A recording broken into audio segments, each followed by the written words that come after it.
जरा अपनी कहानी पर। इटली में फांसीवाद का उदय। अब देखो, हम लोगों ने पूरी बैकग्राउंडर बनाया। दरअसल दो विश्व युद्धों के बीच में यूरोप के अंदर हो क्या रहा था, जो कुछ भी हुआ उसमें दो देशों को हम पढ़ेंगे। पहला है इटली, क्योंकि यहां पर जो फांसीवाद का उदय हुआ वो प्रथम विश्व युद्ध की समाप्ति के मात्र 3 साल में हो गया। ठीक है, 3 साल में। गुजरात में फैक्ट पूछा होगा, पीएससीज में ज्यादातर फैक्ट आता है ना, ये बिल्कुल सही। लेकिन अगर फैक्ट सही हो रहा है कंसेप्ट में तो कोई तुम्हारा वो नहीं है, दिक्कत ही नहीं है। तुम्हारी यूपीएससी के सवाल भी यहां से निकल जाएंगे, चिंता नहीं करना बिल्कुल। ठीक, तो इटली में क्या हुआ, प्रथम विश्व युद्ध समाप्त होता है कब? ठीक, 18 में। और प्रथम विश्व युद्ध के समाप्त होने के बाद पेरिस शांति सम्मेलन होता है 1919, और इटली में फांसीवाद आ जाता है 1922। यानी बहुत ही शॉर्ट स्पैन ऑफ टाइम, बहुत ही कम समय में इटली के भीतर फांसीवाद का उदय हो जाता है। अब फांसीवाद का उदय का अर्थ क्या है, ठीक है, इस पर हम लोग बात करेंगे। और इसका नेतृत्व किसके पास है उस पर बात करेंगे। थोड़ी देर में कमेंट नहीं देख रहा हूं, फ्लो टूटता है। ठीक, यहां पर मैंने क्या कहा, क्या आया? फांसीवाद। अब ऐसे शब्द सुनेंगे, फांसीवाद, नाजीवाद, ये सब तानाशाही है। ठीक है, और फांसीवाद आया किसके नेतृत्व में आया? यहां पर मुसोलिनी, ठीक है, जिसका पूरा नाम है बेनिटो मुसोलिनी। बेनिटो मुसोलिनी के नेतृत्व में इटली में आ गया फांसीवाद। ठीक है ना। अब क्या हुआ कि प्रथम विश्व युद्ध के बाद आखिर इटली में क्या हुआ वो तुम लोगों को ध्यान है, ठीक है ना। प्रथम विश्व युद्ध के बाद इटली में लोकतांत्रिक सरकार स्थापित हो जाती है। प्रथम विश्व युद्ध, मैं बीयू लिख देता हूं, याद है ना तुम लोगों को, के बाद इटली में क्या होता है? लोकतंत्र बन जाता है। लोकतंत्र ये कौन बना रहा है? मित्र देशों की पहल पर। वो कहते हैं भाई अब चलेगा लोकतंत्र, मित्र देशों की पहल पर, कि आपको अपने यहां लोकतंत्र की स्थापना करनी है। अब इटली में हुआ क्या है, इटली हारा नहीं है, इटली कोई जर्मनी नहीं है जो पराजित है। लेकिन अगर आप जीत के हार गए, इससे बुरी कोई चीज नहीं होती, जीत के हार गए। यहां पर इटली जो है वो जीत के हार गया। क्यों? क्योंकि उसको दे दिया धोखा उसके मित्र राष्ट्रों ने, जो उसको बहला फुसला के लाए थे विश्व युद्ध के बीच में। ठीक है, विश्व युद्ध के बीच में कि चलो हम तुमको मौज कराएंगे। 1915 में आपको याद है कि इटली ने पाला बदल दिया। ठीक है, तो यहां पर क्या हुआ, इटली की परिस्थिति, इटली की परिस्थिति ये क्या हुआ, जीत कर भी हार गया। क्यों हार गया? क्योंकि इटली क्या चाहता था? औपनिवेशिक विस्तार, अपना औपनिवेशिक विस्तार इटली चाहता था, लेकिन मित्र राष्ट्रों ने इसको दे दिया धोखा। ठीक है, कहां पर? पेरिस शांति सम्मेलन में मित्र राष्ट्रों द्वारा धोखा मिल गया इसको। अब इसके बाद क्या होता है कि एक तो आप हार मतलब जीत के भी हार गए, आपको धोखा मिल गया, और आर्थिक संकट तो हाई है। और इस आर्थिक संकट में, ठीक है, इस आर्थिक संकट में इटली को कोई ना कोई ऐसा आदमी चाहिए जो उसको इस संकट से बाहर निकाले। ठीक है, जीत करके भी हार गया। इतनी बड़ी बात इटली में है, ठीक है, बिल्कुल साहिल, इतनी बड़ी बात इटली में है कि उसका एक टर्म बन गया, उसको कहते थे विक्टोरिया।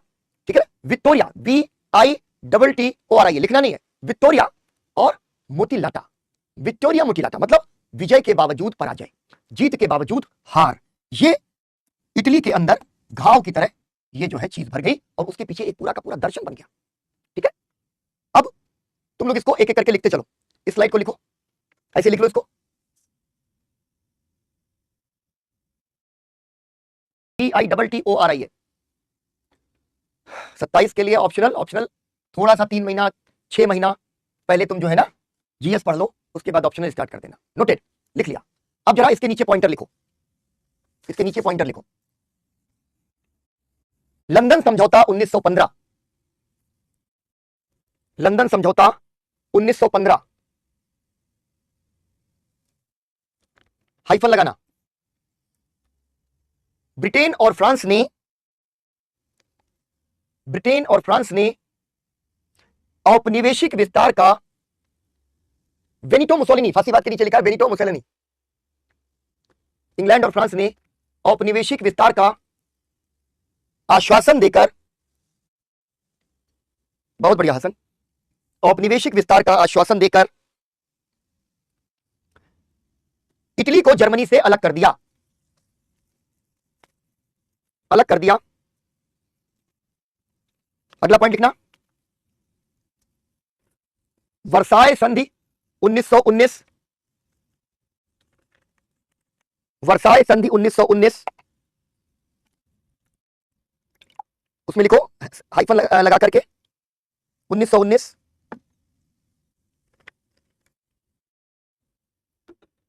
इटली को कुछ क्षेत्र मिले, परंतु इटली को कुछ क्षेत्र मिले परंतु मनचाहे क्षेत्र नहीं मिले, मनचाहे क्षेत्र नहीं मिले।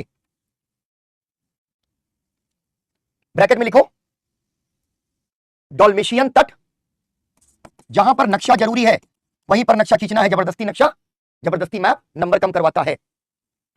जब डॉल्मेशियन तट के क्षेत्र पीएमए, अभी सब ये कहानी आ जाएगी पीएमए वगैरह की, पीएमए आदि, ठीक है, यानी कि जो वो मांग रहा था वो नहीं मिला। इसी में लिखना वुडरो विल्सन ने, thank you Komal, Woodrow Wilson ने आत्मनिर्णय का सिद्धांत, अब ये आत्मनिर्णय का सिद्धांत क्या है, कि हर क्षेत्र को ये तय करने का अधिकार है कि वो किसके साथ रहेगा, ये आत्मनिर्णय का सिद्धांत, ठीक है, या वो स्वतंत्र रहेगा। वुडरो विल्सन अमेरिका का राष्ट्रपति ना, वुडरो विल्सन के आत्मनिर्णय, बिल्कुल तमन्ना, आत्मनिर्णय के सिद्धांत, आत्मनिर्णय के सिद्धांत के दबाव में डॉल्मेशियन तट के क्षेत्र, डॉल्मेशियन तट के क्षेत्र स्लाव, ठीक है, स्लावों को दे दिए गए,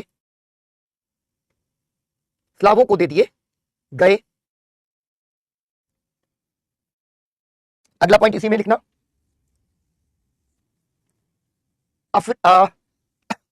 अफ्रीका और मध्य पूर्व एशिया,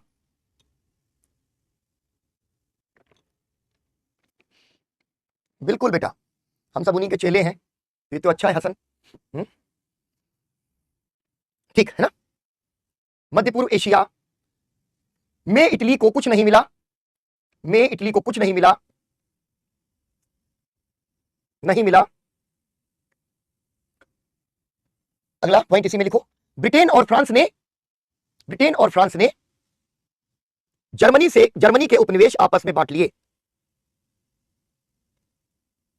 ठीक है, आपस में बांट लिए, ठीक है।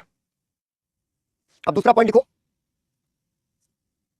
यहां तो इतनी चीज हो गई कि ये सब धोखा धाखा मिल गया भैया, ठीक है। अब जिसको कहते हैं कि लोग किलकिलाए बैठे हैं, तो यहां पर सरकार कौन सी बन गई है, लोकतांत्रिक सरकार। इस लोकतांत्रिक सरकार ने क्या किया है, इसने समझौते पर दस्तखत किए हैं, ठीक है। इटली की ओर से संधि पर हस्ताक्षर किसने किए हैं भाई, लोकतांत्रिक सरकारों ने।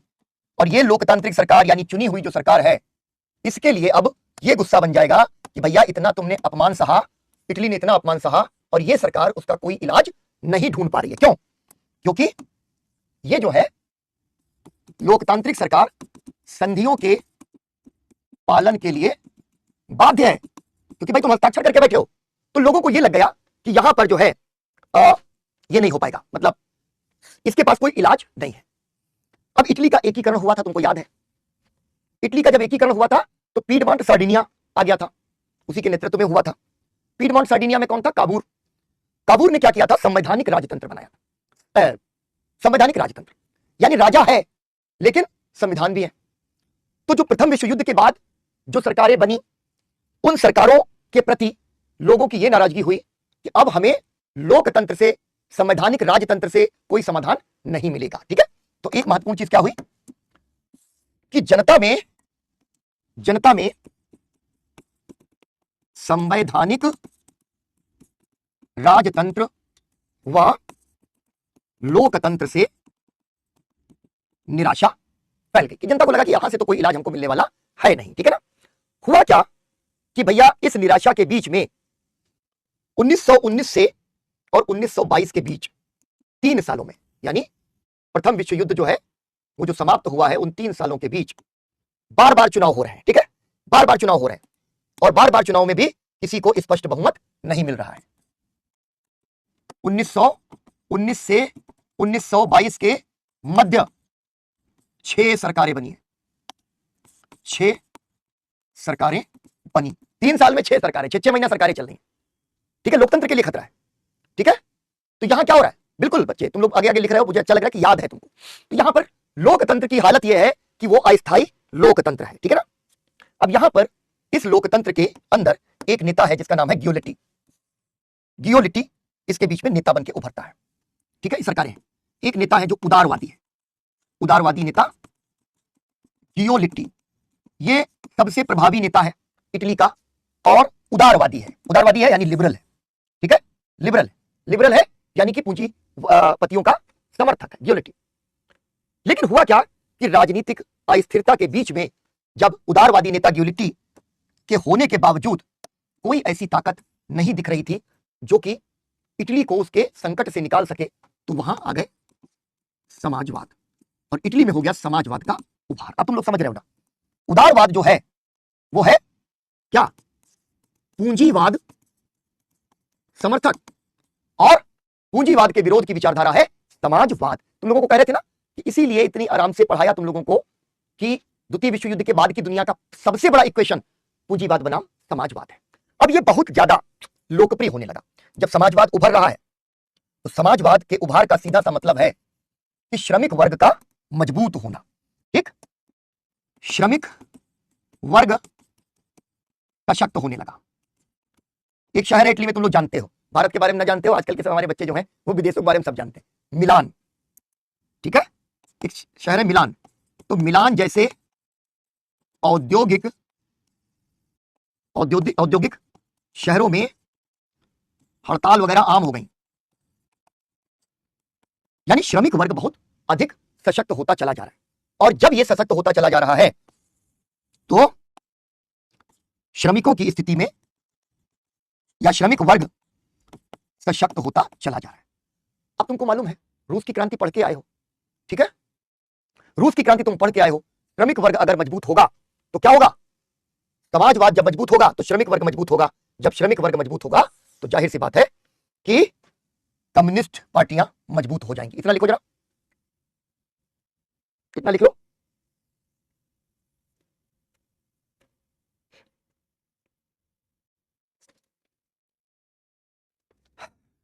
लिख डालो इसको।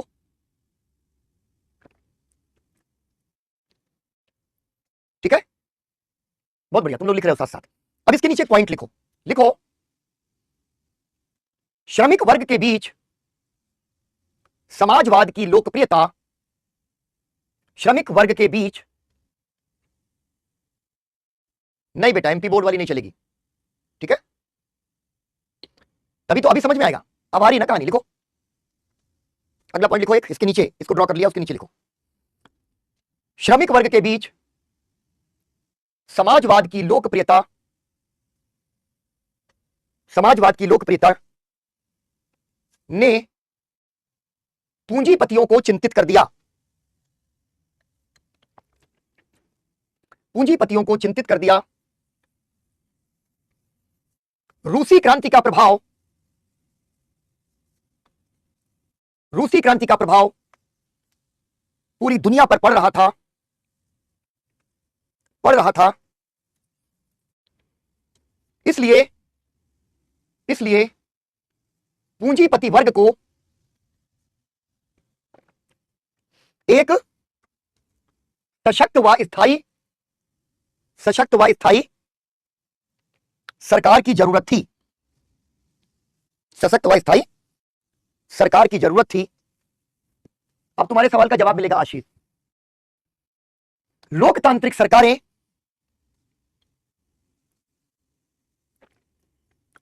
नहीं भाई, राजलक्ष्मी कुछ नहीं चलेगा, एनसीईआरटी यही चलेगा जो एनसीईआरटी है। ठीक है, और कुछ नहीं पढ़ो बेटा, मतलब कुछ नहीं पढ़ो से मतलब है कि और कोई एनसीईआरटी मत पढ़ो, मतलब स्टेट बोर्ड की जो एससीईआरटीज है वो नहीं पढ़नी। क्या लिखवाया, कमेंट नहीं देखूंगा भैया, तुम लोग जो है खींच ले जाते हो उधर। क्या लिखवाया है अभी तुम लोगों को, कोई हिंट तो जरा। हाँ, लोकतांत्रिक सरकारें, अभी बता रहे बेटा राधे, अभी बताते, लोकतांत्रिक सरकारें ऐसा करने में असफल सिद्ध हो रही हैं, असफल सिद्ध हो रही हैं, इसलिए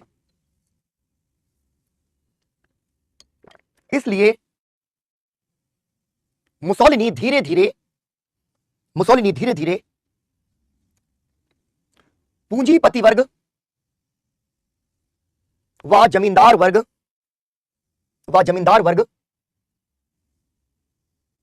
का प्रिय होता जा रहा है, या जा रहा था, का प्रिय होता जा रहा था,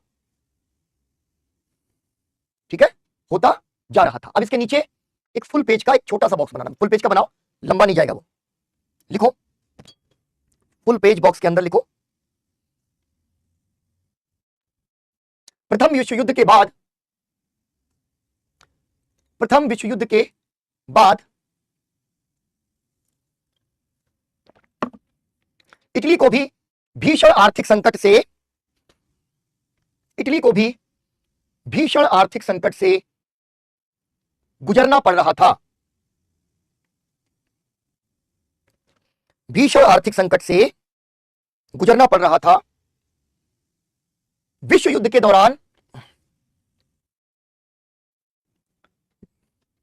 दौरान उत्पादन बहुत अधिक बढ़ गया, परंतु उसके बाद उत्पादन में भारी गिरावट आई,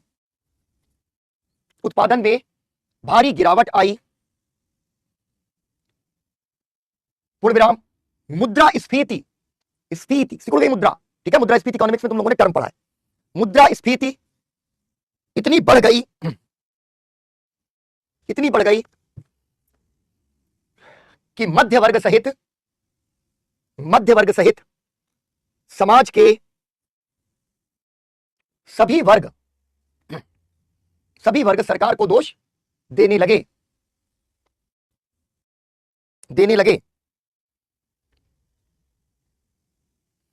इटली की सेना और सेवा मुक्त सैनिकों ने भी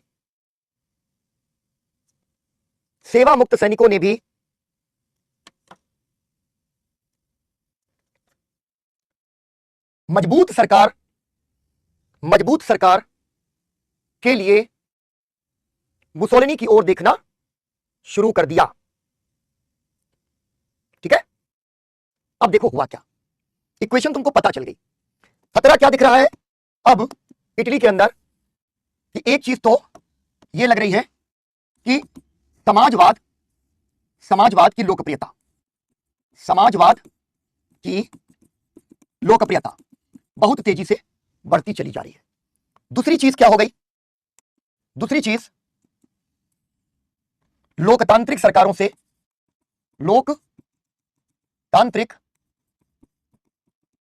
पर अविश्वास हो गया, लोकतांत्रिक सरकारों पर अविश्वास हो गया। और तीसरी चीज क्या हो गई कि आर्थिक संकट के समाधान के लिए, आर्थिक संकट के समाधान हेतु मजबूत सरकार होनी चाहिए, ठीक है। ये तीन फैक्टर आपस में यहां पर मिल जाते हैं, समाजवाद की लोकप्रियता, लोकतांत्रिक सरकारों पर अविश्वास और आर्थिक संकट के लिए समाधान हेतु मजबूत सरकार। इसको जल्दी से बना, ठीक है। ड्यूअलिटी की ज्यादा बात नहीं करनी है बेटा, उदारवादी है, पूंजीपति समर्थक है, लोकतांत्रिक है, ठीक है, ये बात तो हम लोगों ने कर ही ली, लेकिन ये असफल है। ड्यूअलिटी पर बहुत ज्यादा यहां डिटेल में नहीं जाना है। इसको लिखो, देखो वर्ल्ड हिस्ट्री में याद रखो, मैं मॉडर्न में ये नहीं कहता था, मॉडर्न में आज प्रभु ने तुमको बताया कि मॉडर्न कैसे पढ़ा है, प्रीलिम्स और मेंस दोनों के हिसाब से। यहां मेंस के तुमको सवाल दिखाए हैं, मॉडल हमेशा पीवाईक्यू से निकालना चाहिए, प्रीवियस ईयर क्वेश्चन से, प्रीवियस ईयर क्वेश्चंस आपसे डेप्थ की उम्मीद नहीं कर रहे हैं एक एक चीज की, लेकिन इसके साथ तुमको वर्ल्ड हिस्ट्री के साथ तुमको जो है जो आपके टॉपिक वाइज आपको नोट्स मिलेंगे वो तो जरूर ही पढ़ लेने हैं, ठीक है? क्योंकि क्लास के अंदर मैं आपको जनरल अंडरस्टैंडिंग दूंगा, यही नहीं समझ में आता है बच्चों को, उसी में घबरा जाते हैं सबके सब, ठीक है? अब देखो क्या है, ठीक, यहां पर हम लोग क्या देखेंगे, यहां पर हो जाएगा इसका उदय मुसोलिनी का, ठीक है? ये तीन चीजें हम लोगों ने समझ ली। अब क्या करना है, पहला काम तो ये होना चाहिए कि भाई कोई ऐसा आए जो एक तरफ तो समाजवाद और कम्युनिस्टों को रोक सके और दूसरी तरफ कोई आए जो आर्थिक संकट का समाधान कर सके। तो प्रायोरिटीज क्या बन गई, दो प्राथमिकताएं, दो प्राथमिकताएं यहां पर बन गई हैं, कम्युनिस्टों और समाजवाद, ठीक है, का कोई विरोध करने वाला आना चाहिए, और दूसरी प्राथमिकता यह बन गई है कि आर्थिक संकट का समाधान करने वाला कोई चाहिए। अच्छा, आर्थिक संकट का समाधान कैसे होगा, जिसकी वजह से आर्थिक संकट आया, और आर्थिक संकट किसकी वजह से आया, इटली की जनता कह रही है मित्र राष्ट्रों के धोखे की वजह से आया। आर्थिक संकट का समाधान, ठीक है, क्या होगा, वर्साय की संधि का उल्लंघन करने वाला कोई एक व्यक्ति चाहिए, ऐसा इटली की जनता अब मानने लग गई है कि हम इस मुश्किल में इसलिए फंसे क्योंकि हमको मिल गया धोखा, ठीक है? चाइना और इटली की तानाशाही में एक बहुत बड़ा बुनियादी फर्क है, ठीक है? अभी उस पर बात नहीं करेंगे बेटा, पहले इसको खत्म करो। अब यहां पर क्या हो जाता है, इसको लिख लिया ना, इसको बना वाला,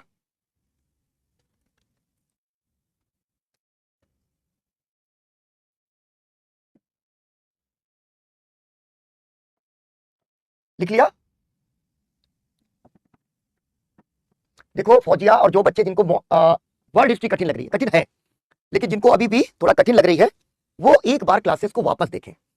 मैं आपको पूरी गुत्थी सुलझा दी है मैंने कि भाई क्या हो रहा है, पूरा मॉडर्न वर्ल्ड यहीं से शेप हो रहा है, तो आप क्लासेस को वापस रिपीट देख लीजिए, ठीक है? और दूसरा जो है अनु, वर्ल्ड हिस्ट्री बेटा थोड़ा कठिन है, ठीक है? बिल्कुल मुसोलिनी पूंजीपति वर्ग का प्रिय होता जाएगा, क्यों? क्योंकि वो समाजवाद और श्रमिकों के ऊपर हमले करना शुरू कर देगा, तो पूंजीपतियों को लगेगा कि कोई है जो समाधान ला रहा है। यही हिटलर के साथ वहां पर होगा जर्मनी में। अब देखो क्या हुआ कि रणनीति के तौर पर मुसोलिनी ने क्या किया, मुसोलिनी की ताकत क्या थी, मुसोलिनी की ताकत थी कि जनता के बीच, मतलब जो अपने समर्थक वर्ग हैं उनके बीच ये मैसेज देना कि वो समाजवादियों को रोक सकता है, ठीक है? तो कम्युनिस्टों व समाजवादियों पर हिंसक हमले, यानी जहां पर आपको विद्रोह अपने विरोधी विचार के लोग दिख रहे हों वहां पर आप सीधे मारपीट पर उतारू हो जाइए, मारपीट कर लीजिए। तो कम्युनिस्टों और समाजवादियों पर उसने सीधे तौर पर हमले करने शुरू कर दिए और अपनी पार्टी का सशस्त्र दस्ता तैयार कर लिया। यानी दस्ता क्या होता है, छोटी सी टुकड़ी। मुसोलिनी धीरे धीरे धीरे धीरे ऐसे लोगों को अपने साथ जोड़ता चला जा रहा है जो उसके सशस्त्र दस्ते के तौर पर काम करने लगे हैं। और ये लोग कौन है, ठीक है? एक तरफ सेवा मुक्त सैनिक, ये पहले सेना में थे, अब सेना में नहीं है, लेकिन इनको हथियार चलाना, हिंसा करना आता है। और दूसरी तरफ अति राष्ट्रवादी, यानी इटली के उत्थान के लिए ये कुछ भी करने को तैयार है, किसी को मारना पड़े, किसी को जो है कुचलना पड़े, ये सब कुछ कर लेंगे। अब हुआ क्या, 1919 ये धीरे धीरे लोकप्रिय होता गया कि भाई इस बंदे में है दम। 1919 में इसने फासिस्ट पार्टी की नींव रख दी फासिस्ट पार्टी की, ठीक है? और 1921 में इसको औपचारिक कर दिया मतलब विधिवत उसको जो है घोषित कर दिया कि फासिस्ट पार्टी की, फासीवादी पार्टी की स्थापना हो गई है, ठीक है ना? और 21 में ही इसने इसको जो है इसका गठन कर दिया। अब होता क्या है कि किसी ने पूछा कि सर फासीवादी का मतलब क्या है? इसका जो प्रतीक था फासीवादी पार्टी का, ठीक है, या फासिस्ट, जिसकी वजह से मुसोलिनी की तानाशाही को फासीवाद कहा जाने लगा, ये था क्या? दरअसल ये जो है इसका चिन्ह है इसका एक चिन्ह है, ठीक। उस चिन्ह को ऐसे समझो कि लकड़ी का गट्ठर या लकड़ी का बंडल, ठीक है। कैसे बनाऊं समझ में नहीं आ रहा, आर्टिस्टिक हूं लेकिन इतना भी नहीं हूं, लेकिन फिर भी समझ लो कि लकड़ी का एक बंडल जैसा बना दिया। एक ये लकड़ी है, इसी तरीके से दूसरी लकड़ी, ठीक, तीसरी लकड़ी, फिर ये लकड़ी, सब लकड़ियां इकट्ठी कर ली, ठीक है। जिसको आप लोगों की भाषा में कहते हैं कि सारी पड़ी लकड़ियां इसने इकट्ठी कर ली हैं, ऐसे इसने सारी लकड़ियों को इकट्ठा कर लिया और इसको, इसका जो प्रतीक चिन्ह था, इस तरीके से लकड़ियों को बांध दिया गया और इसके आगे लगा हुआ था एक फरसा, ठीक है, एक फरसा जैसा, कुल्हाड़ी जैसी। ये क्या है? इसको हम कह सकते हैं, ठीक है, इटालियन भाषा में इसको कहेंगे फासिस। फासिस का मतलब था लकड़ी का गट्ठर, ठीक है, लकड़ी का गट्ठर, एक एकता का प्रतीक बनाया फासिस, ठीक है, जो बना फासिस, इसी से इसने फासीवाद या फासीवादी पार्टी कहा गया इसी को, ठीक है। तो फासिस बराबर फासिस्ट या फासीवादी और बराबर फासिज्म या फासीवाद। तो ये जो फासिस्ट है, लकड़ी का गट्ठर, फासिस्ट, फासिस्ट और फासिज्म, यहां से इसका ओरिजिन होता है फासिस्ट पार्टी का, ठीक है। अब क्या हुआ कि फासिस्ट पार्टी इसने बनाई, जनता के बीच ये मैसेज कम्युनिकेट हो गया कि कोई तो एक आया है मार्केट में जिसमें बहुत दम है, क्योंकि ये और किसी को जीने नहीं देते हैं, तंगी है ना, तंगी सर, इसमें फांसी नहीं लगती है, फांसी नहीं लगती, फासिस्ट लकड़ी का गट्ठर या बंडल है उस इटालियन लैंग्वेज में। तो यहां पर अब मार्केट में खबर चली गई कि भैया ये आया बहुत ही तगड़ा, और इसमें क्या हुआ कि 1921 में ही इटली के 70 शहरों में इसके खुल गए कार्यालय। पैसे की कोई कमी नहीं है, पूंजीपति कह रहा है कि भैया हम तुमको देंगे फंड, तुम बस जहां जहां समाजवादी मिले वहां पर अपने सशस्त्र दस्ते जो है उसको भेज दो, ठीक है, और वो उनको पीट दे जाकर के। फिर क्या होता है, 1921 में ही हो जाते हैं चुनाव, 1921 में चुनाव, और इस चुनाव में जो है फासीवादी पार्टी 35 सीटें जीतती है, ठीक है। 1921 में चुनाव भी हो जाते हैं, ये तेजी से लोकप्रिय हो रहा है, लोगों को लग रहा है कोई आया, और उसके बाद 35 सीटें हो जाती हैं। और भैया जब 35 सीटें भी मिल जाती हैं, उसी के बीच में क्या होता है कि वो और ज्यादा लोकप्रिय भी हो जाता है, उसके हाथ में ताकत आ जाती है। बच्चे ध्यान रखना, कोई भी सब्जेक्ट, केवल मॉडर्न वर्ल्ड नहीं, कोई भी सब्जेक्ट अगर कठिन लग रहा है तो तुम्हारा फर्ज है कि वापस चले जाओ कहां, एनसीईआरटी, क्लास 11th और 12th की एनसीईआरटी पढ़ो। अगर क्लास 11th 12th की एनसीईआरटी आपको कठिन लग रही हैं तो आप 6th से 10th तक की एनसीईआरटी पढ़ डालिए। क्लास कठिन लग रही है तो एनसीईआरटी, हालांकि मेरी क्लास के साथ में फिर कठिन नहीं लगता, लेकिन फिर भी जैसे मॉडर्न वर्ल्ड, मॉडर्न इंडिया तुम लोगों ने अच्छे से समझ लिया, लेकिन इसको नहीं समझ पा रहे हो ज्यादा, कुछ बच्चे, कुछ एक बच्चे हैं, अनु है, कोमल है, ये फौजिया है, ठीक है। अगर वो नहीं समझ में आ रहा है तो आप चले जाओ एडवांस एनसीईआरटी पर, अगर वो भी कठिन लग रही है तो बेसिक एनसीईआरटी पर, ठीक है। और ये हर सब्जेक्ट का एक ही इलाज। तो भाई पहले तो इसके पास सीटें नहीं थी, लेकिन अब आ गई सीट, ठीक है, और उस सीट के बीच में इसका जो खौफ था वो इतना बढ़ गया कि भाई एक समय में जो सरकार है वो सरकार कह रही है कि आओ और सरकार को ज्वाइन करो, ठीक है ना, सरकार को ज्वाइन करो।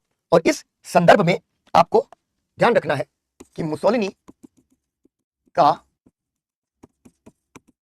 सरकार में शामिल होना, यानी सरकार बना ली, तुम लोग जानते हो ना, कोई पार्टी बनी और वो पार्टी बहुत कम समय में, साल भर के अंदर जो सरकार है उस इतना ज्यादा डर जाए उस पार्टी से कि उसको कहा जाए कि भैया तुम आ जाओ मंत्रिमंडल में। मुसोलिनी मंत्री बनने के लिए पैदा नहीं हुआ था, उसने कहा कि ना भैया हम छोटा मोटा कोई काम नहीं करेंगे। लेकिन मुसोलिनी ये जान गया कि सरकार में अब ज्यादा दम बची नहीं है और सरकार अब हमसे घबराती है, तो उसने रोम मार्च का आह्वान कर दिया। तो मार्च का मतलब फरवरी और मार्च नहीं है, रोम की ओर कूच कर दिया, ठीक है ना, इसको समझ लो, रोम की ओर कूच, यानी इसने कहा हम सरकार पर कब्जा करने के लिए रोम की ओर अपने लाखों समर्थकों के साथ पैदल मार्च करेंगे। और भाई साहब इतनी भारी जनता इसके साथ अब चलने लग गई, सबको यह लगा कि मुसोलिनी जो है वो सारे संकटों का एक समाधान है। और ये रोम मार्च 22 में होता है, ठीक है, 1922 और 1922 में ही विक्टर इमैनुअल, ठीक है, यहां पर राजा है विक्टर इमैनुअल थर्ड, वो कहता है कि रोम मार्च रोक दो, हम तुमको सरकार बनाने का मौका देते हैं। ठीक है, हिटलर ने फांसी नहीं लगाई, रिवॉल्वर से कनपट्टी पे गोली मारी थी। ठीक है, रोम की ओर से ये चलता है। तो विक्टर इमैनुअल जो है वो अक्टूबर 1922 में इसको कहता है कि भाई आओ सरकार संभालो। विक्टर इमैनुअल थ्री कौन है? इटली का राजा विक्टर इमैनुअल थ्री 30 अक्टूबर 1922 को मुसोलिनी को सरकार बनाने का आमंत्रण देता है कि भैया मुसोलिनी तुम सरकार बना लो। ठीक है ना, और ये बन जाते हैं प्रधानमंत्री। ठीक है, लोकतंत्र में कमजोरी, इतनी घबराई हुई सरकार कि मुसोलिनी से घबराने लगी, कहा कि भैया तुम सरकार में शामिल होकर चुप पे बैठो, लेकिन वो सरकार में नहीं शामिल हुआ। उसने कहा नहीं आएंगे, और वो समझ गया कि सरकार जब डर गई तो समझो मर गई, और रोम की तरफ उसने मार्च कर दिया, पैदल कूच कर दिया अपने लाखों समर्थकों के साथ। तो विक्टर इमैनुअल ने उसकी सरकार ही बनवा दी। ठीक, अब देखो इसको लिख लिया। ठीक, इसके नीचे जरा लिखना शुरू करो, लिखना शुरू करो। लिखो मुसोलिनी, पहला ये हेडलाइन, हेडलाइन क्या डालना, हेडिंग, हाँ हेडलाइन कह रहे हैं, हेडिंग डालो। मुसोलिनी द्वारा इटली का आंतरिक पुनर्निर्माण। ठीक है, आंतरिक पुनर्निर्माण, इसमें लिखो, इसमें लिखो मुसोलिनी ने 1922 से लेकर 1926 तक, 1922 से लेकर 1926 तक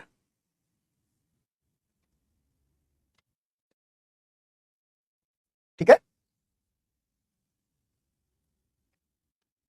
22 से 1926 तक आंतरिक पुनर्निर्माण पर ध्यान दिया, आंतरिक पुनर्निर्माण पर ध्यान दिया। ठीक है, सोनिया क्या लिख रही है? सोनिया क्लियर नहीं हो रहा बेटा, फिर से लिखो।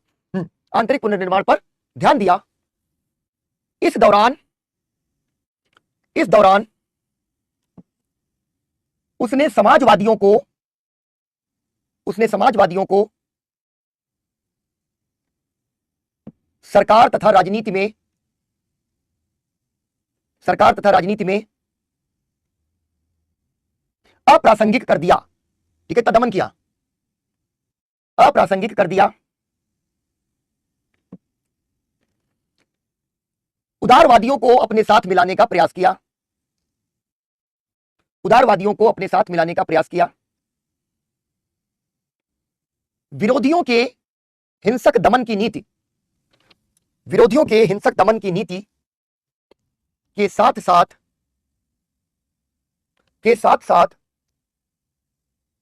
अब मुसोलिनी के पास राज्य की शक्ति भी थी। भैया पहले तो अपने ही गुंडे थे, अब स्टेट भी आ गया, तो अब दो तरीके से मारेंगे। पहला तो मारेंगे तुमको अपने गुंडों से, और जरूरत पड़ेगी तो स्टेट है या पुलिस भेजेंगे, गिरफ्तार करा, मुकदमा चलो अंदर करो। ठीक है, दोनों चीजें आ गई। क्या बेटा? सर से पूछ लो, ये निसार बता रहा है बेटा कोमल। एनसीईआरटीज, तुम मेन की एनसीईआरटीज पढ़ो, क्लास 9 की एनसीईआरटी पढ़ सकते हो, और उसके बाद मैंने तुम लोगों को बताया है कि इंदिरा अर्जुन देव और अर्जुन देव की एनसीईआरटी पढ़ सकते हो। लेकिन अगर तुम एनसीईआरटी तुमको कठिन लगे, क्योंकि एनसीईआरटी भी वर्ल्ड हिस्ट्री की थोड़ी कठिन है, तो तुम रंजन चक्रवर्ती की किताब हिंदी में भी आती है, उसको पढ़ लो। क्या हुआ अर्चना? अर्चना कोई झगड़ा हो गया तुम लोगों के कमेंट्स में? इसीलिए आता नहीं हूं क्योंकि यहाँ कुछ ना कुछ बवाल चल रहा होता है। ठीक है, क्या हुआ अर्चना? चलो, तो अब क्या हुआ कि यहां पर अब राज्य की भी शक्ति उसके पास में आ गई। अब इसने क्या किया, देखो, तुम भारत में लोकतंत्र को जानते हो, भारत में लोकतंत्र को जानते हो। भारत में लोकतंत्र कैसा है? ठीक है, मान लो हम ये कहें कि आज के समय में ये है भाजपा, ये है कांग्रेस, ये है अन्य दल। ठीक है, अब भाजपा कितनी सीटें जीतती है, इससे यह निर्धारित होता है कि उसको सामान्य बहुमत मिला, सामान्य बहुमत, या 2/3 बहुमत। ठीक है, सामान्य बहुमत या 2/3 बहुमत, ऐसे समझते हो ना तुम लोग कि भाई कितनी सीटें आएंगी, इसी से निर्धारित होगा कि सामान्य बहुमत है या 2/3 बहुमत है। मुसोलिनी ने 1924 में कर दिया खेल। उसने कहा कि अब हम खेल के नियम बदले दे रहे हैं। ठीक, खेल के नियम ही बदले देते हैं। उसने कहा कि मान लो ये है फासीवादी पार्टी, मान लो ये है समाजवादी पार्टी, और मान लो ये है उदारवादी दल। ठीक है, सबके सीट में बहुत ज्यादा डिफरेंस नहीं है, बहुत ज्यादा डिफरेंस नहीं है। लेकिन अगर फांसीवादी पार्टी को सबसे ज्यादा वोट मिले, ठीक है, सबसे ज्यादा वोट किसको मिल गए, यहां पर दिख रहा है भाई, सबसे ऊंचा टावर इसका, सबसे ज्यादा वोट अगर मिले तो बराबर 2/3 बहुमत। खेल समझ गए? हिंदी में मिल नहीं रही सर, तो पॉलिटिकल नहीं खेल रहे हैं। ठीक है, सबसे ज्यादा वोट जिसको मिल गए उसको मिल जाएगा 2/3 बहुमत। बात समझ गए ना? ये क्या है, ये इटली में फांसीवाद की स्थापना की तरफ एक कदम है।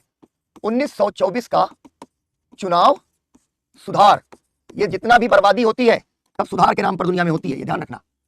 उसने कहा 1924 में कि सबसे ज्यादा जिसको वोट मिलेंगे, हो सकता है कि इसको वोट मिले हो 48% और इसको मिले हो 47%, लेकिन 48 वाले को मिल जाएगा 2/3 बहुमत। हो सकता है इसको मिले हो 25%, इसको मिले हो 23%, लेकिन 2/3 बहुमत फांसीवादी पार्टी का। यानी कि मुसोलिनी के पास में लाठी है, डंडा है, सेना है, फौज है, पुलिस है और अपने गुंडे हैं, तो वो क्या करेगा, विपक्ष को पनपने ही नहीं देगा, विपक्ष मुक्त बना देगा इटली को। कम्युनिस्टों का दमन, समाजवादियों का दमन और उसके बाद में उदारवादियों का दमन, या उनको अपने साथ रख लिया। केवल एक पार्टी, वन पार्टी सिस्टम। ये क्या बन गया, एक तरीके से धीरे धीरे वो वन पार्टी सिस्टम की तरफ आगे बढ़ गया। और आखिरकार 1924 का चुनाव सुधार ये हुआ, और 1926 में तो उसने पूरा खेल पलट दिया। 1926 में चुनाव सुधार क्या था, केवल फांसीवादी पार्टी कानूनी, बाकी सब गैर कानूनी। ले भैया, राम नाम सत्य है लोकतंत्र का, यहां पर आकर हो जाता है और खुद क्या बन जाता है, ड्यूक, जिसके अंदर सारी शक्तियां समाहित है। तो ये जो पुनर्निर्माण का काल है, उस पुनर्निर्माण के काल में पहला काम तो यही कर देता है ये कि अपनी सत्ता बना लेता है। ठीक है, यहां भी ये क्या कर रहा है, 26 में कानूनी जामा पहना दिया, 1925 के बाद ही अपने आप को ड्यूक कहलवाने लगा है। ठीक है, ड्यूक कहलवाने लगा। और ये जो है, इसने एक काम और किया कि चर्च के साथ लंबे समय से इटालवी सरकार का चल रहा था झगड़ा, ठीक, चर्च के साथ भी अपना मामला सुलझा दिया। लिखो जरा इसके नीचे एक पॉइंट लिखो, इसको बना लो। कम्युनिस्ट पार्टी क्या होगी, अच्छा कम्युनिस्ट पार्टी यहां अन्य दल में आएगी, यहां समाजवादी या कम्युनिस्ट दोनों, इनको समझ लो। ठीक है, ठीक, लिखो पॉइंटर। इसकी तो तुम लोग समझ ही गए। 1926 तक आते आते, चलो फिर से नहीं समझ में तो समझ लो, 24 में उसने कहा कि एक चुनाव सुधार लाते हैं। हम ये कह रहे हैं कि चुनाव सुधार क्या है, कि मान लो जैसे भारत की व्यवस्था आप देखते हैं, आज क्या है भारत की व्यवस्था, कि भाजपा को सबसे ज्यादा वोट सीट मिलेंगी, कांग्रेस को उसके बाद मान लो मिल रही है, अन्य दल को मिल रही, लेकिन भाजपा को सामान्य बहुमत यानी 50% से अधिक सीटें भी मिल सकती हैं। बहुत सीटें ले आएगी तो 2/3 बहुमत ले आएगी। लेकिन यह भी हो सकता है कि भाजपा को सीटें आए 240 और कांग्रेस को सीटें आ जाए 99, तो भाजपा की सरकार अल्पमत की सरकार हो जाएगी, क्योंकि दूसरों के समर्थन पर टिकी हुई है। लेकिन मुसोलिनी ने क्या किया यहां पर, कि मुसोलिनी ने फांसी, ये जो पूरी चुनाव प्रणाली है, 1924 में यह कहा कि जिसको भी सबसे ज्यादा वोट मिलेगा उसको 2/3 बहुमत माना जाएगा। ठीक है, मान लो किसी को 25%, फांसीवादी पार्टी को 25% वोट मिले और कम्युनिस्ट पार्टी या समाजवादी पार्टी को 23% वोट मिले, तब भी क्या होगा, फांसीवादी पार्टी को 2/3 बहुमत। ये पहला सुधार। 26 में उसने क्या किया कि बाकी सबको गैर कानूनी बना दिया और केवल फांसीवादी पार्टी का एक दलीय शासन यहां पर स्थापित कर दिया। ठीक है, एक दलीय तानाशाही इसने स्थापित कर दिया। अब देखो यहां पर इसने क्या किया कि राज्य को बहुत ज्यादा ताकतवर बना दिया, राज्य बहुत शक्तिशाली। मुसोलिनी ने हर जगह स्टेट है, कोई ऐसी चीज नहीं बची जिसमें राज्य का दखल ना हो। ठीक है, तो जो तुम लोग लिख रहे थे उसको लिखो पहले। 1926 तक आते आते 1926 तक आते आते मुसोलिनी तानाशाह बन बैठा, मुसोलिनी तानाशाह बन बैठा। उसने राज्य को सर्वशक्तिमान घोषित किया, सर्वशक्तिमान घोषित किया। कठोर आर्थिक निर्णय लिए, कठोर आर्थिक निर्णय लिए, शिक्षा पर खूब धन या शिक्षा पर खूब जोर दिया, और इटली की कला संस्कृति, इटली की कला संस्कृति और साहित्य आदि को,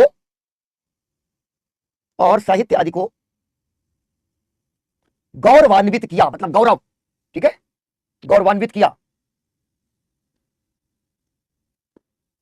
अगला पॉइंट लिखना, विपक्षी दलों को पूरी तरह कुचल दिया गया, पूर्ण विराम, भाषा, प्रेस और सभा, भाषा, प्रेस और सभा की स्वतंत्रता पर पूरी तरह अंकुश लगा दिया गया, पूरी तरह अंकुश लगा दिया गया। अगला पॉइंट लिखना, अगला पॉइंट, फासीवादी पार्टी की आलोचना करना, फासीवादी पार्टी की आलोचना करना राष्ट्र की आलोचना माना गया, ठीक है, राष्ट्र की आलोचना माना गया। उसके बाद एक आखिरी पॉइंट लिखना, मुसोलिनी की कोई आर्थिक योजना, मुसोलिनी की कोई आर्थिक योजना नहीं थी, आर्थिक योजना नहीं थी। इटली के तीव्र औद्योगिकरण के लिए कच्चे माल और बाजार के अलावा, कच्चे माल और बाजार के लिए उपनिवेशों की खोज के अलावा वो इटली को आर्थिक रूप से सशक्त नहीं बना सका,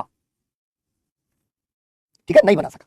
तो अब कहां पे आके पहुंच गए हम लोग, उपनिवेशों की खोज।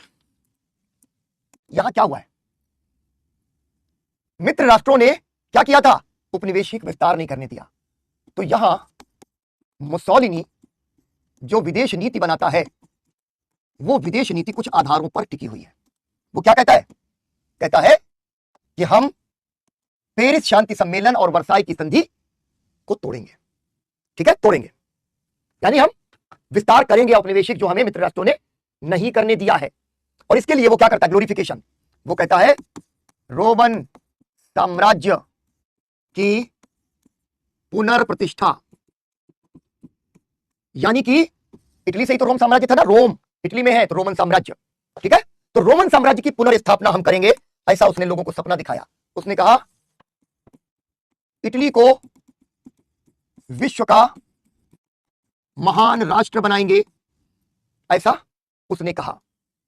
उसने कहा कि जो इटली है, तुम लोगों को याद है ना, ये इटालियन पेनिनसुला, पूरा इटली का जो प्रायद्वीप है, ठीक, उसके ठीक नीचे क्या है, ये भूमध्य सागर, जो नीचे जुड़ता है जाकर के अफ्रीका से, और इधर जाकर के जुड़ जाता है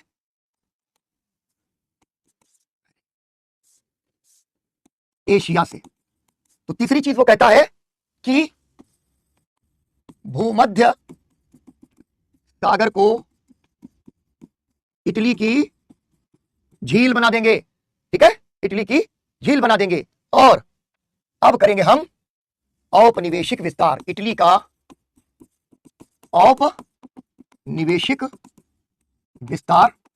और साथ ही में वो ये भी कहता है कि हमें जैसी जरूरत होगी उस हिसाब से जर्मनी आदि से संधियां करेंगे, जर्मनी आदि से संधियां करेंगे। यानी कुल मिलाकर के हम देखें तो वो क्या कर रहा है, अपनी विदेश नीति के तहत वो पेरिस शांति सम्मेलन व वर्साई की संधि का उल्लंघन करने वाली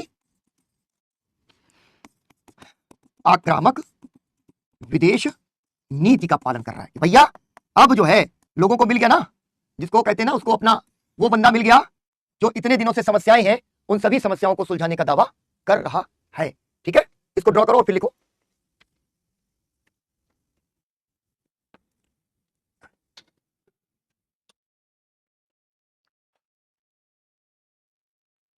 लिखो बेटा, इसको ड्रॉ कर लो फिर लिखो।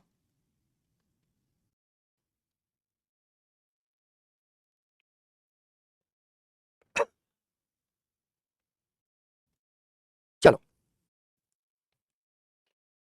लिख दो। इस आक्रामक, इसके नीचे लिखना पहला पॉइंट, इस आक्रामक विदेश नीति के तहत 1923 में ग्रीस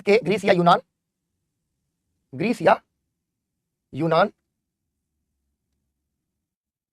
के कोरफू द्वीप पर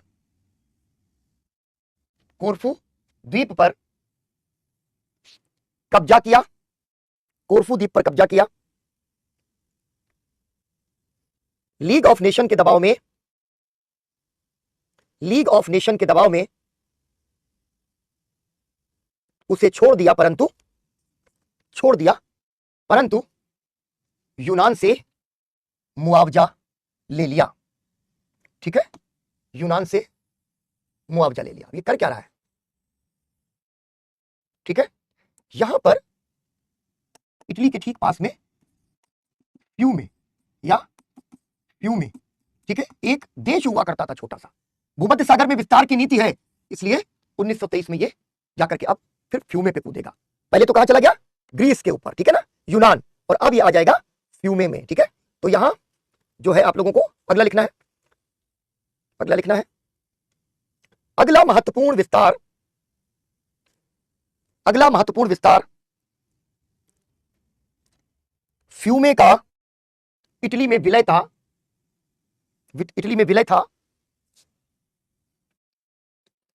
मित्र राष्ट्रों ने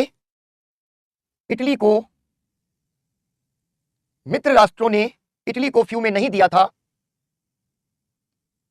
बेटा समझने में सफिशिएंट है सोनिया, रोशनी, समझने में सफिशिएंट है, लेकिन इसके साथ जो आपको टॉपिक वाइज नोट्स मिलेंगे उनको जरूर पढ़ना। वर्ड हिस्ट्री के लिए मैं आपको कह रहा हूं कि थोड़ा सा एक टेक्स्ट आपको साथ में पढ़ना चाहिए।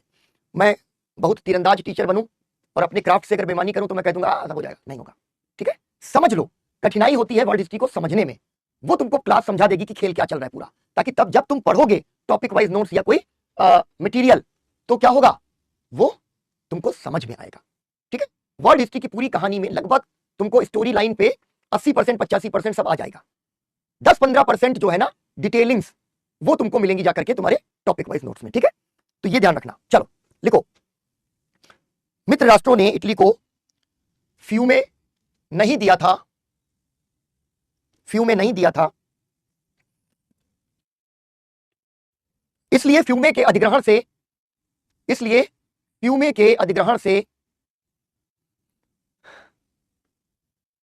इटली को औपनिवेशिक विस्तार का अवसर मिला। ठीक है, इसमें लिख रहा हूं 1924। अब इसके बाद अगला पॉइंट लिखो, इन छोटे प्रयासों के बाद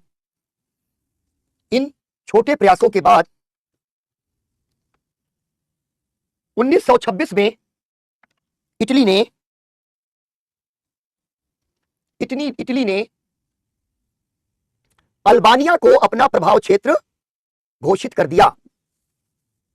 ठीक है, अल्बानिया को अपना प्रभाव क्षेत्र घोषित कर दिया। अब देखो, ये इधर नीचे और आओ तो कोरफू, ठीक है, कोरफू हो गया, और ठीक यूनान के ऊपर यहां पर तुम्हारा अल्बानिया हो गया। तो ये क्या कर रहा है? भूमध्य सागर में, इसने कहा था झील बना देंगे, तो ये भूमध्य सागर को अपनी झील बनाने का प्रयास कर रहा है कि इकट्ठे कई सारे देशों को ये अपने नियंत्रण में लेने की नीति बना रहा है। ठीक है ना, यूनान का। तो एक इकट्ठा के हम विस्तार अपना करेंगे यूरोप के अंदर। ठीक है, लिखो, अपने प्रभाव क्षेत्र में घोषित कर दिया अल्बानिया उसका वफादार सहयोगी बन गया, अल्बानिया उसका वफादार सहयोगी बन गया। लेकिन द्वितीय विश्व युद्ध लेकिन द्वितीय विश्व युद्ध के 5 महीने पहले 5 महीने पहले इटली ने अल्बानिया का विलय कर लिया। इटली ने अल्बानिया का विलय कर लिया। ब्रैकेट में लिखो 1939 39, ठीक है, विलय कर लिया।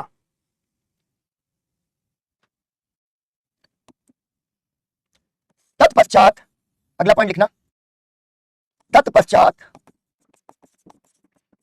मुसोलिनी ने अफ्रीका में विस्तार के प्रयास शुरू किए। तत्पश्चात इटली ने अफ्रीका में विस्तार के प्रयास शुरू किए। लीग ऑफ नेशंस के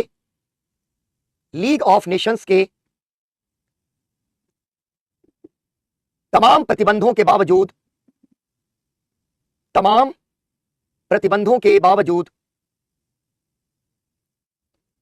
1936 में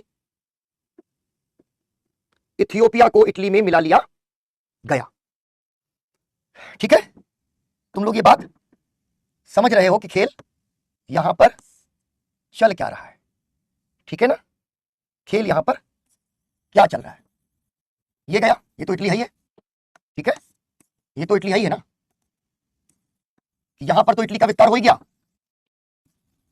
इटली ने भूमध्य सागर में यूरोप के अंदर विस्तार किया और उसके बाद यूरोप से आगे बढ़कर के कहां चला गया, इथियोपिया यानी अफ्रीका की ओर विस्तार की नीति। ठीक है, इटली है ही है, ये पूर्वी यूरोप और अब नीचे आ गया अफ्रीका। ये सारा हम लोग जब पढ़ रहे हैं ना फासीवाद और नाजीवाद के बारे में, ठीक है, तो क्या हो रहा है, यहां पर द्वितीय विश्व युद्ध की पृष्ठभूमि बन रही है। ठीक है, द्वितीय विश्व युद्ध की पृष्ठभूमि बन रही है। अब इतना सब कुछ हो रहा है, बच्चे वो सब कहां हैं जो बहुत बड़े गुंडा और दादा बना करते थे, दो लोग, फ्रांस और ब्रिटेन। देखो द्वितीय विश्व युद्ध की तरफ बढ़ रहे हैं हम लोग धीरे धीरे, 36 39 सब बढ़ गया, अभी आएगा जर्मनी, वहां भी ऐसे कांड मिलेंगे, कांड के ऊपर कांड। लेकिन भाई साहब यहां पर इन सब के बीच में इंग्लैंड और फ्रांस, ठीक है, इंग्लैंड और फ्रांस कहां है। कोई पूछ सकता है कि सर ये कहां चले गए, यूरोप के दो सबसे दादा किस्म के लोग जो हर जगह पंचायत करने आते थे। इनकी नीति को कहा जाता है अवसरवादी तटस्थता की नीति। भाई तुम्हारी आंखें क्या फूटी हुई हैं कि इटली में क्या हो रहा है और साथ ही साथ में जर्मनी में क्या हो रहा है।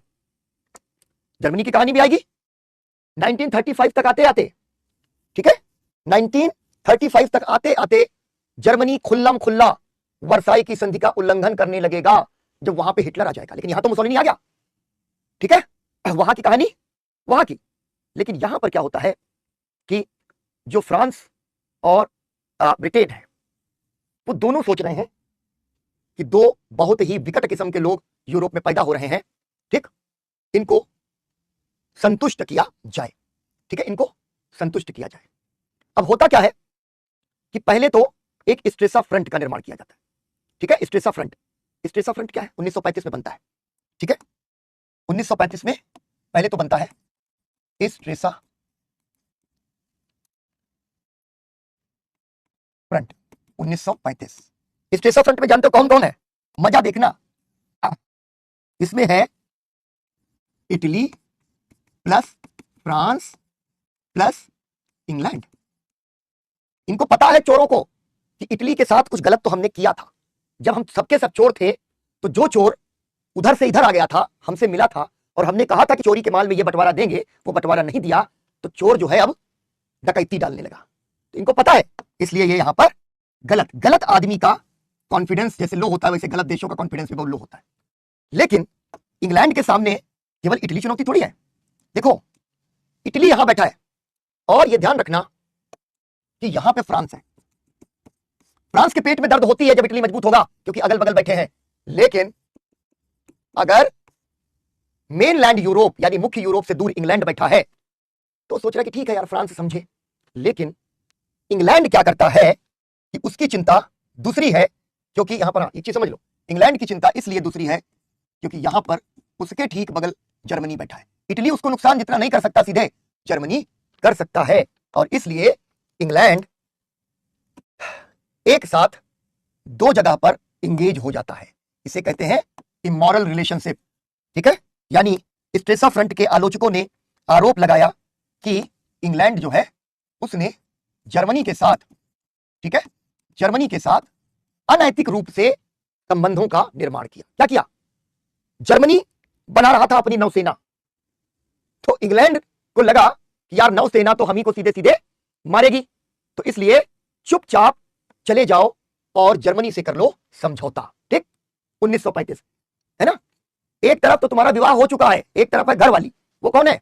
आपने फ्रांस और इटली से समझौता मिला कर लिया, और दूसरी तरफ चुपचाप गुप्त समझौता कर लिया जर्मनी के साथ। तो ये कौन हो गया? एक तरफ है घर वाली और एक तरफ बाहर वाली। काफी मेल जोक हो गया ये, लेकिन इसके बावजूद इसको समझने का तरीका यही है। इसको पलट भी सकते हो, ठीक है, कि ये पुरुष की बजाय इस एग्जाम्पल में महिला रख दो, ठीक, तब भी हो सकता है। ठीक है, जर्मनी के साथ एंग्लो, फिर तुम्हारे साथ एंग्लो आ गया है ना, एंग्लो जर्मनी गुप्त नौसैनिक संधि हो गई 1935 में। ठीक है, इन्होंने जर्मनी से कहा कि ये जर्मनी तुम नौसेना का निर्माण कर लो, परंतु नौसेना को में जब तुम सबको मारो तो तुम हमको मत मारना, इतनी हमारी गरज है, बाकी दुनिया जाए भाड़ चले। ये द्वितीय विश्व युद्ध का निर्माण हो रहा है, ठीक है, बातों का निर्माण हो रहा है, एक तरफ एक हाथ इधर एक हाथ इधर। लेकिन भैया केवल ऐसा थोड़ी होता है कि अपने घरों में परपंची लोग ऐसे कहते हो कि ये सुनो, मान लो हम किसी से कुछ शेयर करते हैं तो ऐसा है हम केवल तुमको बता रहे हैं और किसी को मत बताना, ठीक है। हाँ हाँ, कैसी बात कर रहे हो, बात हमारे तुम्हारे तक रहेगी। बात खत्म हुई, वैसे ये आदमी जाएगा और फिर जाकर के कहेगा ये सुनो, फलाने ने हमको एक बात बताई, लेकिन हमसे कहा है और किसी को मत बताना, लेकिन हम तुमको बता रहे हैं, तुम किसी को मत बताना। ठीक है, दूसरा आदमी कहा, हाँ बिल्कुल तुम बताओ हमको। अब दूसरा आदमी, तीसरा आदमी, तीसरा आदमी, चौथा आदमी। इंटरनेशनल डिप्लोमेसी भी घर के परपंच से अलग नहीं है। घर में जो गुपचुप समझौता हुआ, जर्मनी ने और इंग्लैंड ने आपस में एक दूसरे से कहा कि खाओ कसम, दोनों ने कहा कि खाते हैं कसम, लेकिन भैया बात जो है निकल गई बाहर। ठीक है, तो जैसे ही पहली चीज स्ट्रेसा फ्रंट बनी, स्ट्रेसा फ्रंट में खा गई ये धोखा, तो इन्होंने कहा कि हमने प्यार में धोखा खाया। तो फ्रांस की तरफ से लावाल और इटली की तरफ से मुसोलिनी, दोनों ने आपस में समझौता कर लिया। फ्रांस ने कहा कि ये भैया इटली तुम हमारी खोपड़ी पे बैठे हो, ठीक है, जो कुछ भी करोगे उससे हमको फर्क पड़ेगा। धोखा इंग्लैंड ने दिया है, लेकिन कसम खुदा कि हम तुमको धोखा नहीं देंगे, तो आओ हम और तुम अपनी दोस्ती को रिश्तेदारी में बदल ले। तो जैसे ये फेल हुआ, इसके फेल होने के बाद तुरंत इधर समझौता हो गया, लवाल और मुसोलिनी समझौता 1935 में। क्या हो रहा है, क्या हो रहा है? कसमें वादे प्यार वफा सब बातें हैं, बातों का क्या, यही हो रहा ना।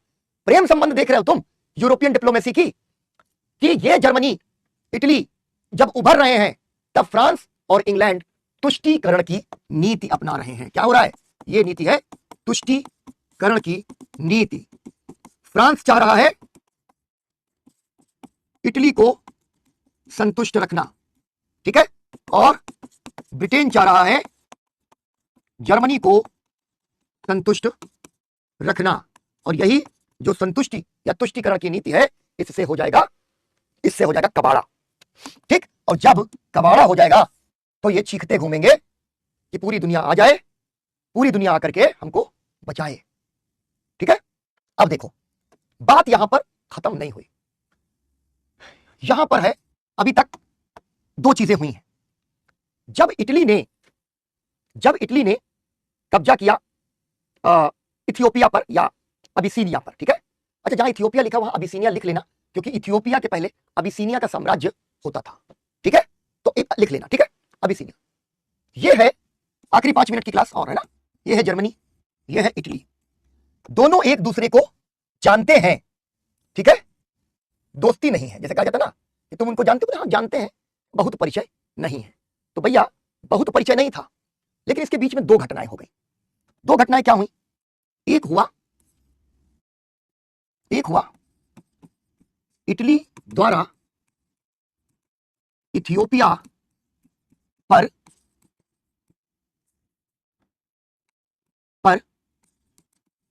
कब्जे को जर्मनी द्वारा जर्मनी द्वारा मान्यता। यह एक बहुत बड़ी बात हुई कि जब इटली जो है आक्रामक हुआ तो भाई किसी ने भी पहले उसको मान्यता नहीं दी, लेकिन राजपाल यादव की तरह जर्मनी कूद के आया, इसी से बोला हम तुमको समर्थन देते हैं। तो इटली को लगा कि ये तो पहली नजर में प्यार वाला मसला है। दूसरा मौका मिल गया स्पेन में।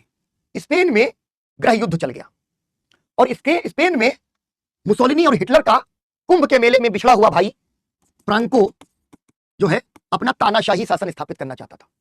ठीक है, फ्रांको के नेतृत्व में तानाशाही की स्थापना का प्रयास। यह कब हुआ? 1936। और यह कब चल रहा है? 1935 से 1939 के बीच। यूरोप के कई देशों में तानाशाह उभर रहे हैं और फ्रांस के ठीक नीचे बैठा स्पेन, वहां पर इटली और ऊपर से जर्मनी, दोनों ने कहा कि यहां होनी चाहिए तानाशाही, हम देते हैं फ्रैंको को समर्थन। तो ये क्या हो गया? ठीक है, अब क्या हो गया? ये दोनों जो हैं, जो जर्मनी और इटली, यहां पर खेल क्या चल रहा है? इंग्लैंड ने दे दिया धोखा, इंग्लैंड को किसी और से प्यार हो गया, जर्मनी से। तो ये ब्रिटेन और जर्मनी और फ्रांस और इटली। थोड़े समय के बाद में क्या हुआ कि ये जो इटली और जर्मनी है, इन्होंने अपने अपने बॉयफ्रेंड या गर्लफ्रेंड जिसको मान लो धोखा दे दिया, और इटली और जर्मनी के बीच में, ठीक है, इटली और जर्मनी के बीच में हो गई दोस्ती। दोनों ने कहा कि हम और दोनों, तुम दोनों के दोनों हैं भाई भाई। ठीक है, अब हम लोग यहां पर भाई भाई हो जाएंगे। और जब ये दोनों के दोनों यहां भाई भाई हो गए तो यहां पर भैया बन गया, ठीक है, रोम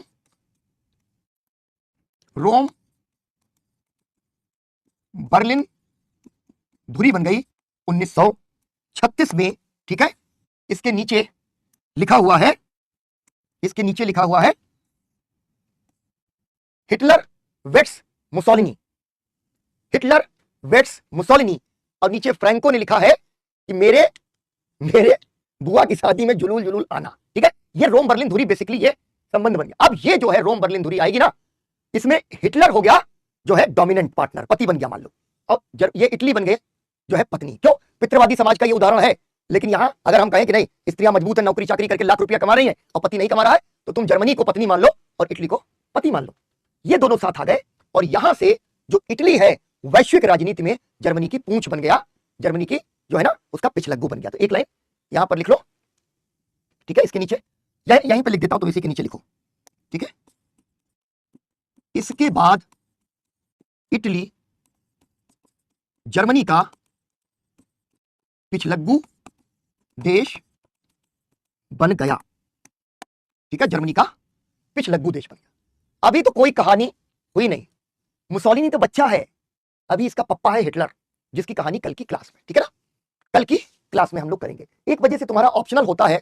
मैं चाहता हूं कि थोड़ा सा, बहुत बढ़िया कोमल, थोड़ा सा टाइम हम लोगों को आधे घंटे और मिल जाए। तो क्या इस क्लास को 10:30 बजे से किया जा सकता है?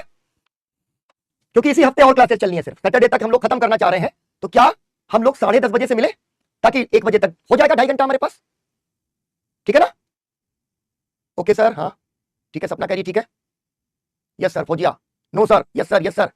बस सैटरडे तक पढ़ेंगे वर्ल्ड हिस्ट्री, ठीक है, सैटरडे तक। क्यों? देखो कुछ टॉपिक ऐसे हैं जो तुम्हें मैं नहीं कहूंगा कि फिर से मेरे साथ तुमको पढ़ने हैं। जैसे द्वितीय विश्व युद्ध तक ये कहानी पढ़ेंगे हम लोग, क्योंकि ये कहानी तुम इंटरनेशनल रिलेशंस में इस तरीके से नहीं पढ़ते होगे, इतिहास के नजरिए से। लेकिन संयुक्त राष्ट्र संघ वहीं पे पढ़ोगे तुम, उसको मैं नहीं पढ़ाता वर्ल्ड हिस्ट्री में, क्योंकि तुम इंटरनेशनल रिलेशंस में पढ़ोगे। कोल्ड वॉर वहां तुम खूब पढ़ोगे, लेकिन फिर भी मैं थोड़ा सा पढ़ाता हूं, क्योंकि इतिहास के परिप्रेक्ष्य से देखना होगा। गुट निरपेक्ष आंदोलन तुम वहां पढ़ते ही हो इंटरनेशनल रिलेशंस में। तो post second world war international relations के साथ तुम लोग बहुत कुछ पढ़ते हो। तो यहां पर हम लोग अपने आप में चीन चलेंगे, जापान चलेंगे, सुदूर पूर्व एशिया चलेंगे, लैटिन अमेरिका और अफ्रीका, बहुत थोड़ा थोड़ा, बहुत ज्यादा नहीं। ठीक है, आइडिया आइडिया आइडिया लेते हुए चलो। तो फिर कल ऐसा करते हैं कि थोड़ा सा आधे घंटे पढ़ाते हैं। जिन बच्चों का कोई पॉलिटी या कुछ क्लैश करता है, तो थोड़ी सी क्लास बेटा तुम्हें उधर से लेनी पड़ेगी रिकॉर्डेड में। ठीक है, चलो मिलते हैं हम लोग कल की क्लास में।